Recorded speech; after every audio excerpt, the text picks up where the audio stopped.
Hello viewers, it's the quarterfinals of the Batman Legacy Tournament. I am Mr. J and this is Real Tournaments where we put your favorite franchise to a single elimination tournament to find out which film of that franchise is the best. As I stated, it is the quarterfinals. Let's meet today's contestants. Released Christmas Day 1993 with a runtime of 1 hour and 16 minutes, we have Batman Mask of the Phantasm. And the opponent. Released June 19th, 1992 with a runtime of 2 hours and 6 minutes, we have Batman Returns. Round 1. So with the rewatch factor, I give Mask of the Phantasm a 2. I almost gave it a 3. There's a lot of backstory in Mask of the Phantasm, which kind of takes away from the film itself, and I feel that hinders it more than it helps it. So I give the rewatch factor a 2. I watched it with someone who's never seen it before. But I am willing to watch it a second time. I'm just pretty much not going to be watching it by myself, nor on TV. When it comes to rewatch factor, I give Batman Returns a 3. I would watch this when it comes on TV. It's really cool. You get to see Batman as Batman. You get to see Batman as Bruce Wayne and the conflict that has. You see the Penguin be Oswald Cobblepot, and you see the Penguin be the Penguin, and you see his human side and his villain side. You see Catwoman be Catwoman, and you see Catwoman be Selena Kyle. So you see the human sides of them, and you see the villainous / hero sides of them.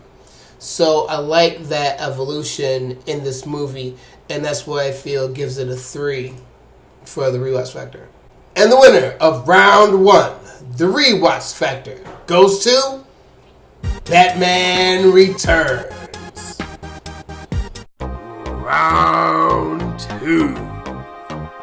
So Mask of the Phantasm does have a cool storyline, but there's so many unanswered questions that don't get answered. Plus, there's another Phantasm movie to answer these questions. So I give storyline a 2. I mean, one thing that is interesting is like Batman never figures out what the smoke is, how she's able to disappear. You know, like he picks up the glass and is like, "Hey, I have to analyze this," but like we never find out what it is. There's the cliffhanger that the locket's at the end of Mask of the Phantasm, so you know she's still alive. Of course, with that big ass explosion, the Joker has to be alive. If not, then there's no animated series anymore.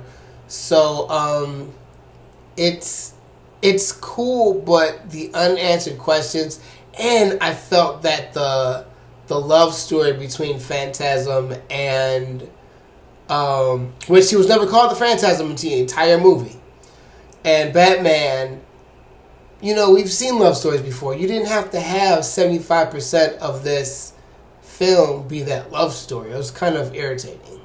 When I watched Batman Returns, I give the storyline a middle of the road rating. It was cool. There are a lot of aspects that are better than the others, so I give it a 3.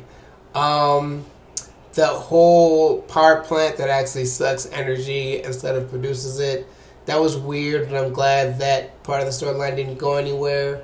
The Penguin's plan was odd and didn't make sense. And why are there unfed penguins at a destroyed zoo in Gotham? That's part of what I'm talking about.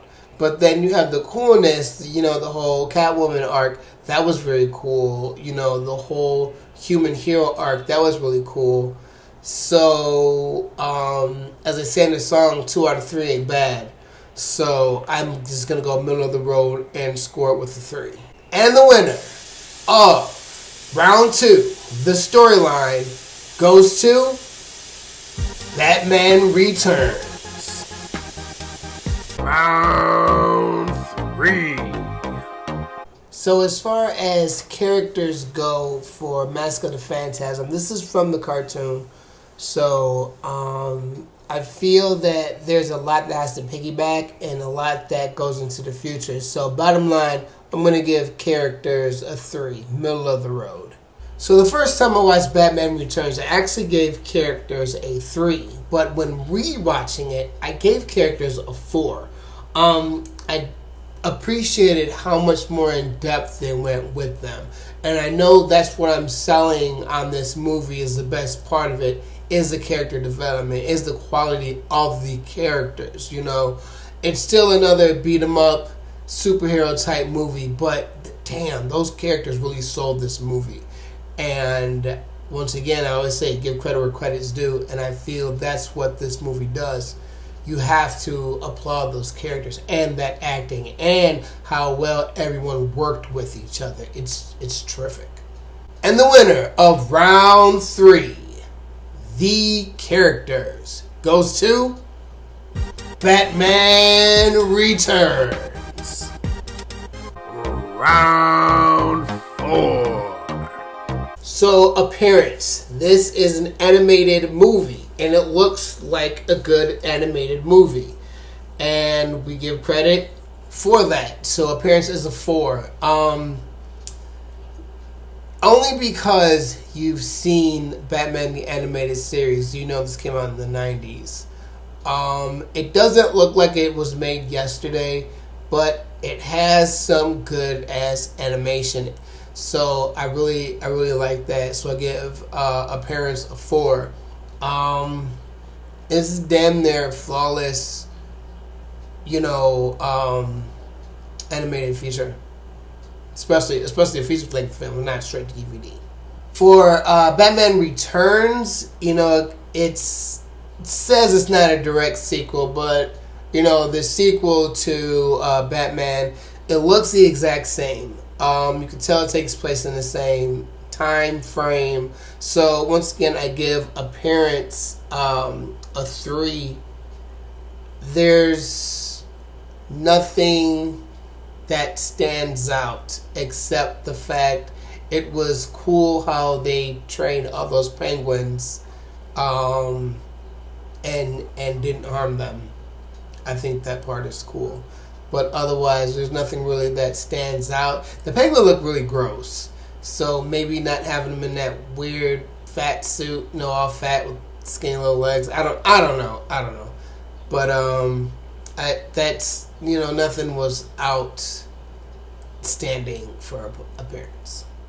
And the winner of round 4, the appearance, goes to Mask of the Phantasm. Round 5. With Mask of the Phantasm, I wanted this to be a good movie. I really did. But the enjoyment, I only gave a 2. It was that damn love story that took up so much of the time. It's like, yes, it felt like an elongated episode of Batman the Animated Series. And it's like, beat people up. We want to see that. We want to know why you're seeking revenge. Don't get me wrong. But, I mean, the love story part, we only needed to see a few shots. And then we got what's going on. And then we go and figure out the mystery of the Phantasm, which, again, they never called her the Phantasm the entirety of the movie. And it felt that the Joker part was very forced. So, do what you want with that. The enjoyment for Mask of the Phantasm is a 2. For enjoyment, it's really funny because I originally gave enjoyment for Batman Returns a 3. But then in rewatching it with my enthusiasm, appreciating it a lot more, I enjoyed it a lot more, and I give it a 5. This is definitely up there with my favorites, and I didn't realize how much I liked this movie and so I rewatched it. It's a good thrill ride.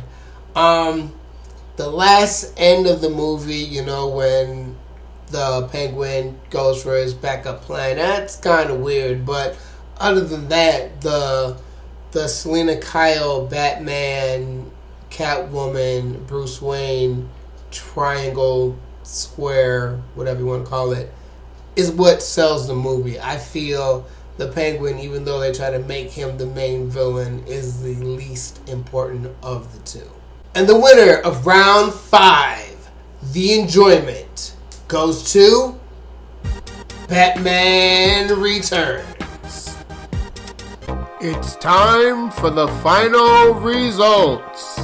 The winner of round 1, The Rewatch Factor, goes to Batman Returns.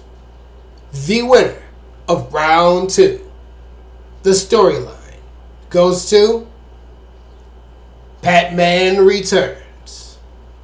The winner of round 3, The Characters, goes to Batman Returns.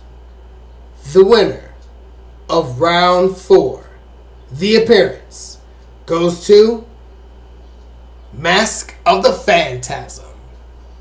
And the winner of round 5, The Enjoyment, goes to Batman Returns. And the winner of this quarter-final match, with a total of 4 round wins, Batman Returns, who will be going to the semi-final round, and we will find out who they'll be facing at the end of the next match. The number 3 seed, Batman Begins, versus the number 11 seed, The Dark Knight.